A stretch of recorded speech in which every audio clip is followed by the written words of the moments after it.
सनाम को जोहार देला तेहिना एपिसोड रे दोबन बड़ाया बेर आर चांदो गहना सावहेद गुरु बाबा काते मानोतन गणेश चंद्र हेम्ब्रम गमके तकिन ना किना नोआ बखरा तकिन लई सदरा बोना ताहले गमके सगुन जोहार जोहार मा अबो जहाँ पहिल खय बन नेल अगुया गहना अबो सावता लेकाते से अबो सेरवा रे कहानी कथा लेकाते ओका लेका नोआ रे कथा जोड़ाव जपड़ाव मेना जहाँ पहिल खय को लई अगु का ओना मी बार कथा लई तलाम बिन सनाम को सागुन जोहार आबोरिन हापड़ाम को बिदल खना जहाँ बेर चे सिंह चांदो नीदे चांदो गहना रेया कथा जहाँ बन नेल अगुएट कान नोआ को बखराते थोड़ा गान जहाँ तीन बड़ाई तीयुगा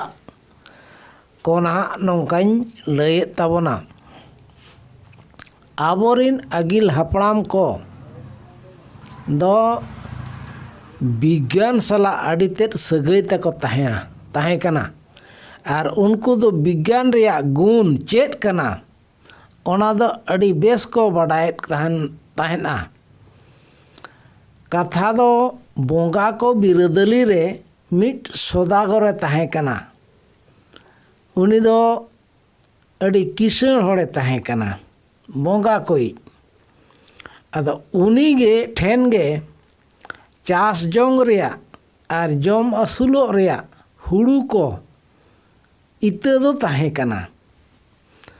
एनखान उनी दो बोंगा को बिरदली खना उसट कते उनी दो धरती ते आणको हेज एनाय और मानवी को बिरदली रे ताहेनाय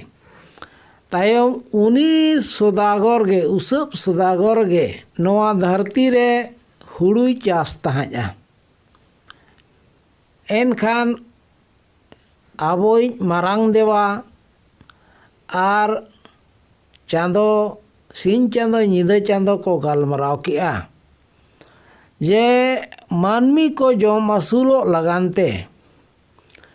उनी जना उसट सौदागर ठेन हुड़ू इते मेना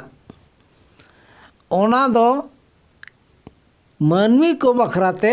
कोई अगुएम एनखान उनको चासा को आर को जम असुलोआ एनखान मारांग देवा दो उनी उसट सौदागर ठेन चलाव काते हुड़ू इते कोई अगु केदेयाय एनखान ओना दो मानवी को एमाहत कोआ और चास जोंग लगानते हुनूरे लैयात कोआ आदो बछर दिन हा मनामा बछर दिन परे ना ऋण दो हाला रुवाड़ा उधर ना आदो हुड़ू को गेले बिलीना चास को नपाय गे तोरावना मानवी को जम असुलो कान गया ओना इतगे नितो हाबिज अबो ठेन मेना आकादा एनखान आदो उसट सौदागर दो मारांग बुरु ठेन चे मारांग देवा ठेन ए हेजना इन जहाँ हिलो ओना उधर हाथ सीधी लगाने हेजना इने हिलो दना गुरुबार पड़ावा कान ताजा आदो मारांग देवा उनी दो मिताय कना हे कथान सौदागर हेजनाम नपायना तबे तेहेñ दो ना बइन दाड़ेया कना बइन कुड़ाव का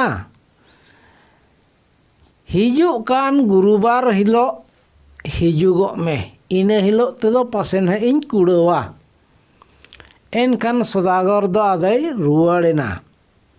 इना तायम मारांग देवा दो चांदो बोंगा सलाए रपोड़ेना आदो उनकिन किन मेता है कना बांगा कथान उनी उसट सौदागर दो जहाँ उधर एम हतावा का मानवी को बखराते ओना उधर दो आलम माया अच्छा बेस बुगीना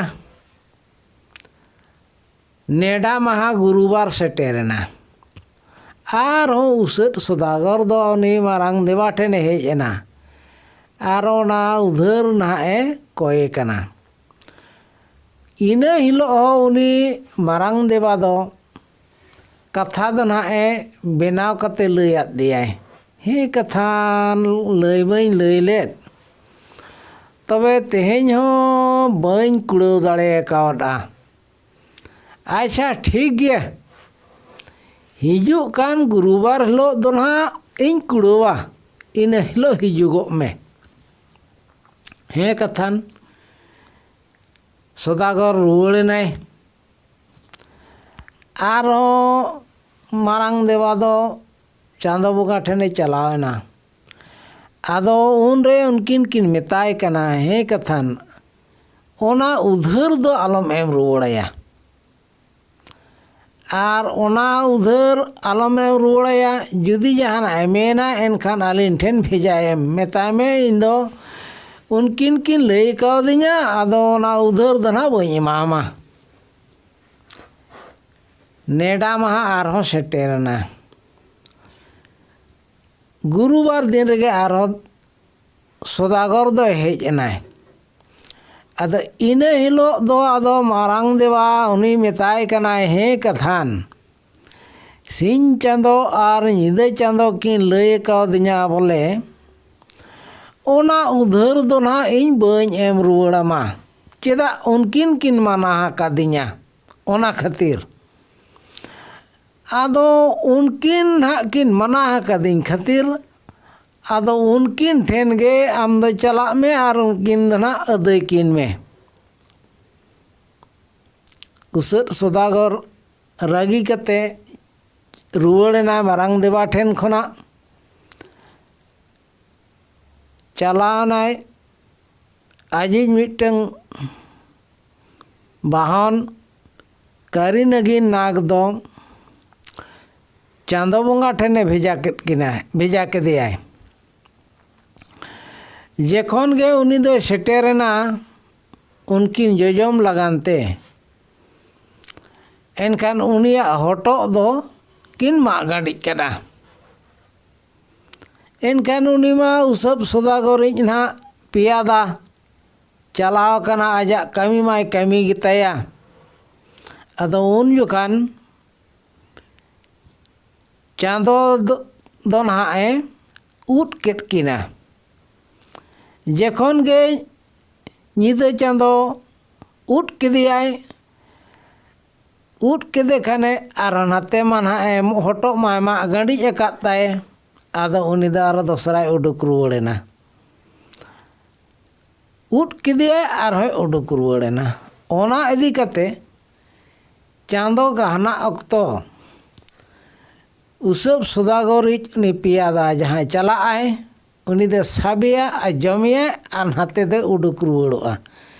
ᱩᱱᱤ ᱫᱚ ᱵᱟᱭ ᱜᱩᱡᱩᱜᱼᱟ᱾ ᱥᱤᱧ ᱪᱟᱸᱫᱳ ᱦᱚᱸ ᱚᱱᱠᱟᱜᱮ ᱥᱟᱵᱮᱭᱟᱭ ᱩᱫᱤᱭᱟᱭ, ᱮᱱᱠᱷᱟᱱ ᱟᱨᱦᱚᱸ ᱱᱟᱛᱮ ᱫᱚ ᱩᱰᱩᱠ ᱨᱩᱣᱟᱹᱲᱚᱜᱼᱟ᱾ ᱚᱱᱮ ᱡᱮ ᱱᱟᱦᱟᱜ ᱵᱤᱧᱟᱜ ᱵᱤᱥ ᱢᱮᱱᱟᱜ ᱫᱚ ᱩᱱᱤ ᱱᱟᱦᱟᱜ ᱮ ᱡᱚᱢ ᱠᱤᱱ ᱫᱚ, ᱚᱱᱟ ᱡᱚᱠᱷᱟᱱ ᱱᱚᱣᱟ ᱯᱨᱤᱛᱷᱤᱵᱤ ᱛᱮ ᱵᱤᱥᱟᱠᱛᱚ ᱜᱮᱥ ᱟᱨ ᱚᱸᱰᱮ ᱠᱷᱚᱱᱟᱜ ᱢᱤᱫᱴᱟᱝ ᱛᱟᱨᱟᱥ ᱥᱟᱞᱟᱜ ᱛᱮ ᱚᱱᱟ ᱜᱮᱥ ᱫᱚ ᱢᱮᱥᱟ ᱠᱟᱛᱮ ᱫᱷᱟᱹᱨᱛᱤ ᱛᱮ ᱦᱤᱡᱩᱜᱚᱜᱼᱟ᱾ ᱟᱨ ᱚᱱᱟᱨᱮ ᱡᱟᱦᱟᱸ ᱛᱤᱱᱟᱹᱜ ᱩᱱᱤ ᱩᱥᱟᱹᱵ ᱥᱚᱫᱟᱜᱚᱨᱟᱜ ᱢᱤᱫᱴᱟᱝ ᱵᱟᱠᱠᱷᱚ ᱢᱮᱱᱟᱜᱼᱟ, ᱡᱟᱦᱟᱸ ᱤᱛᱟᱹ ᱤᱫᱤ ᱠᱟᱛᱮ ᱢᱟᱹᱱᱢᱤ ᱠᱚ ᱪᱟᱥᱮᱫ ᱠᱚ ᱟᱨ ᱠᱚ ᱡᱚᱢ ᱟᱹᱥᱩᱞᱚᱜ ᱠᱟᱱ ᱫᱚᱠᱚ, ᱛᱮᱦᱮᱧ ᱱᱩᱭ ᱵᱤᱧᱟᱜ ᱵᱤᱥ ᱫᱚ ᱦᱚᱭ ᱨᱮ ᱢᱮᱥᱟ ᱠᱟᱛᱮ ᱫᱷᱟᱹᱨᱛᱤ ᱨᱮᱭᱟᱜ ᱡᱟᱦᱟᱸ ᱜᱮ ᱡᱚᱢᱟᱜ ᱡᱤᱱᱤᱥ ᱠᱚ ᱢᱮᱱᱟᱜ ᱚᱱᱟ ᱠᱚᱨᱮ ᱡᱚᱛᱚ ᱱᱚᱣᱟ ᱵᱤᱥ ᱫᱚ ᱞᱟᱜᱟᱜ ᱢᱟ᱾ ᱮᱱᱠᱷᱟᱱ ᱚᱱᱟ ᱠᱟᱛᱷᱟ ᱫᱚ ᱢᱟᱨᱟᱝ ᱫᱮᱵᱟ ᱢᱟᱹᱱᱢᱤ ᱠᱚᱭ ᱞᱟᱹᱭ ᱟᱠᱟᱫ ᱠᱚ ᱛᱟᱦᱮᱸᱫᱼᱟ᱾ ᱡᱟᱦᱟᱸ ᱡᱚᱠᱷᱟᱱ ᱥᱤᱧ ᱪᱟᱸᱫᱳ ᱧᱤᱫᱟᱹ ᱪᱟᱸᱫᱳ ᱩᱥᱟᱹᱵ ᱥᱚᱫᱟᱜᱚᱨᱤᱡ ᱯᱮᱭᱟᱫᱟ ᱥᱟᱵ ᱠᱤᱱᱟᱭ, ᱚᱱᱟ ᱡᱚᱠᱷᱟᱱ ᱫᱚ ᱡᱟᱦᱟᱱᱟᱜ ᱜᱮ ᱡᱚᱢᱟᱜ ᱡᱤᱱᱤᱥ ko ᱢᱮᱱᱟᱜ ᱟᱞᱚᱯᱮ ᱡᱚᱢᱟ, ᱟᱨ ᱯᱮᱨᱮᱡ ᱦᱚᱲᱢᱚ ᱟᱭᱳ ᱦᱚᱲ ko ᱛᱟᱦᱮᱱ ᱠᱷᱟᱱ जहाँ तीन हाबिज उनकिन को साब ककिना उना हाबिज दो उनी बाहरे सेन उडुको मना गे ताया। चेदा से ओना जोखान रे आयो होड़ को उनकान आयो होड़ को हावा और गैस बजाव को खान आजा होड़मो रे जहाँ मेनाया गिदर उनी चितान रे ऑर्सोंग बजाआ। ओना खातिर उनकान आयो होड़ को दो बांग को उडुकुआ ओना जोखान आर एखेन में तेहो ओना चांदो गहना अक्तो दो बांग को ñeñela बांग को ñेल कोआ। ओना दो ओका अक्तो समय रे चोंग उनकिन ठेन कोना ओना अक्तो उनकाना विषाक्तो गैस उडुकुआ जहाँ की ओना बेंगे लेखान ओना अक्तो रे मेद दो बड़िजुआ कमजोरुआ रोग आजार हुयुगुआ और जोमा को ओना जोखान जोम लेखान लाज रिया बेमार चे आजार हुयुगुआ। ओना खातिर जोम दो बारन गया ओना जोखान नोआ को दो हापड़ाम को नोआ जे ओने जे चांदो गहना अक्तो गैस उडुको कान और ओना गैस दो जमा रे मेसा कान खातिर ओना रिया वैज्ञानिक कारण चे विज्ञान रिया जहाँ गुण कना अवगुण और गुण ओना दको बड़ाय तहाजा। ओना खातिर आदो को मेना बांगा चांदो गहना अक्तो दो बांग को जम ᱧᱩᱭᱟ कारण दो हुयुग कना ओनियान ओना जोखान जहाँ तिना विषाक्तो गैस हुयुगुआ ओना दो जमा करे ओना दो लगावा जेरेदोआ ओना रेन भाइरस को लेका ओना दो जेरेदोआ और ओना जम लेखान गैस साला लाज रे बेमार चे आजार हुयुगुआ और बेंगे लेखान ओना जोखान मेद बड़िजुआ। नोआ दो अंधविश्वास कथा दो बांग कना हापड़ाम को द आबोरेन विज्ञान रिया गुण और अवगुण को बड़ाय ताजा। चांदो गहना जहाँ अक्तो हुयुग कान ओना खोना अड़ी तायम विज्ञान रिया आविष्कार दो हुए कना विज्ञान दो हुए कना मेनखान ओना अक्तो रे आबोरेन हापड़ाम को दो को बड़ाय ताजा ओना विज्ञान रिया गुण और अवगुण। तो आरो मिट कथा नोडे लई तोरा गानोआ जहाँ जहाँ जो जिनिस दारे को रहोय काबन बाड़गे करे बाद खेत करे टांडी करे ओना अक्तो चांदो साखी कते धरम डाक लई हुआ हुरी बोलो हुरी बोल हुरी मेन कते टेंगोजते पे धाव मीट सताहेते मागा खान ओना दारे रिया जहाँ अवगुण मेनाआ पीड़ा मेनाआ जहाँ खातिर ओना दा जो बाहा और बा जो जली बाय साबा मेनखान ओना दो काटाबा। नोआ हो मिटंग वैज्ञानिक कारण कना हापड़ाम को दो को बड़ाय ताहाजा जे ओना रिया जहाँ अवगुण मेनाआ चांदो गहना अक्तो ओना दारे दो हुरीबोल मेन कते मागा खान पे धाव ओना अवगुण ताय दुनिदा काटा आबा ओना दो तायम ते दो जो जली साबोगुआ आर इना जोखान गोगो होड़ को ओजो सुनुम सासांग बांको रीदा बांको ओजोगोआ ओना ओजो लेखान सासांग रे दो ओना जहाँ चांदो गहना अक्तो विषाक्तो अवगुण गैस मेनाआ अड़ी लगने साबा और ओना सासांग ओजो लेखान दो हड़मो रिया रोग आजार हुयुगुआ। तो बाबधन को आर मिटंग कथा हाने मांग रिन ले पेया गुरुबार उसब सदागर दो मारांग देवा ठेन कोकोय हेज लेन दो उधर कोकोय पेया गुरुबार उनी दो नाग रुवाड़ केदिया बाय एमा हाकावदिया ओना रिया सेरवा गे नितो हो आबो ठन दो मेना आकादा गुरुबार दिन दो हुड़ू को चावले को टाका पुइसे को और ओड़ा रिया जहाँ जिनिस को एटा होड़ दो बांगबन एपेमोआ आ बांगबन एमा हाकवा ओना रिया माने दो हुयुक कना हाने जेन हा एनांग रे पेया गुरुबार मारांग देवा उनी दो हाडी सरदार चे हाडी कोई सब सदागर किसण उनी ना बाय एम कावदेयाय ओना रिया नितो दो ओना रिया सेरवा दो आबो बन तोल दोहो आकाआ हापड़ाम को बिदल खन ओनाते पेया गुरुबार रिया उइहर काते गुरुबार दिन रेदो आबो बांगबन एपेमोआ और इने हिलो दो बांगबन होयो जुलुपोआ इने हिलो होयो जुलुप लेन खान ओने जना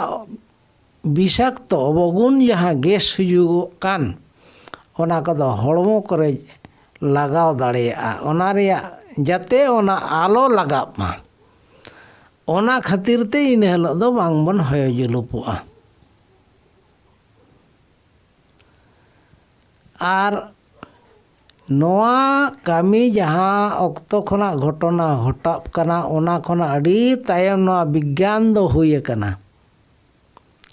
तबे ओना अक्तो खनगे आबोरिन हापड़ाम कोदो नोआ रिया गुण और अवगुण दोको बाडाय ताहाजा ओनागे तायम दो नितो विज्ञान बन मेताहा कना वैज्ञानिक कारण बन मेनेआ मेनखान हापड़ाम कोदो ओना को बाडाय ताहाजा एनखान ओना को बाडाया तो आड़ी गान होड़ ओना विज्ञान रिया गुण और अवगुण चेत कना ओना बांग को बाडाय खातिर ते बाद को मेना कथान पहिल खन गे नोआ दो नेल अगुआ कना नोआ को दो बांग को कमिया ओना रिया कारण बांग को बाडाय खातिर ओना दो बाको लैया खाली माना तेत को लैया जे बाको कमिया बांग को एपेमोआ तबे बाबधन को सनाम को जहाँ को कथा ना इन बाडाय तियो अकात ओना को दो निंके लिकेन लई केत ताबोना मा सनाम को जोहार नोडगे मुचादी एन मा एनखान जहाँ गुरु बाबा तकिन के लई के असरिया गे कना बेर से चांदो गहना आय उन ओक्तो रेदो पेरे हड़मो आयो हड़ को गोगो हड़ को जहाँ गे जहाँ पेरे हड़मो मेनाय खाय उन ओक्तो रेदो ससांग को हो बाको रिजा आ रिग लेखाय अड़ी गान जेलोगो कना तो ओना खिते नोआ वीडियो तलाते जहाँ चांदो से बेर किन गहना उन समय दो ससांग को हो बांग रिग गानोआ जहाँ जमन्यू को हो बांग गानोआ और रामा कोमा चे हो बामुन होयोआ और जहाँ ओने गुरुबार से सर्दी माह बन मेता इना हिलो दो आबो नोआ को उइहर बड़ा कते गे बोहो उब को कटु रामा को बांग बन गेदा और बामुन जुलपोआ मा एनखाय नोआ वीडियो तलाते नोआ को बन बड़ाय केआ और निंका गे आबो सावहेद सेरवा रेया कथा को बड़ाय लगी ते देला नोआ आरसी आहला यूट्यूब चैनल जहाँ को पे सब्सक्राइब का उनको दो अड़ी अड़ी मानोत सला आतंग दाराम और सगुन जोहार और जहाँ को बांग पे सब्सक्राइब का तबवा उनको दो सब्सक्राइब तबन पे मा एनखान नवा नवा वीडियो नवा आरसी आहला यूट्यूब तलाते आबो बन बड़ाय दाड़ेआ मा नवा एपिसोड दो निना मेन काते गे सनाम को मुचाद जोहार।